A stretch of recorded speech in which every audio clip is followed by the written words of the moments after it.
सोच, अगर तू किसी भी वेबसाइट का लेआउट एग्जैक्ट सेम बना सके बिना चैट जीपीटी से कॉपी पेस्ट किए। HTML लिख ली, CSS भी लगा के देख ली और चैट जीपीटी से भी कोड आपने कॉपी पेस्ट कर लिया, फिर भी आपकी वेबसाइट एकदम चीप लग रही है। क्योंकि डिज़ाइन का मतलब सिर्फ कोड नहीं होता, डिज़ाइन का मतलब होता है स्पेसिंग, अलाइनमेंट और विजुअल थिंकिंग। इस सीरीज में मैं आपको सिखाऊंगा HTML और CSS से पिक्सल परफेक्ट लेआउट बिल्ड करना।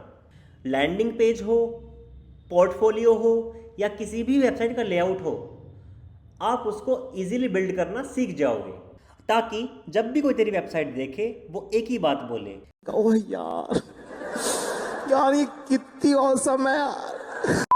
हेलो वर्ल्ड क्लासेस लेकर आ रहा है pixel perfect web design series, जहां हम आपको सिखाएंगे pixel perfect web design build करना।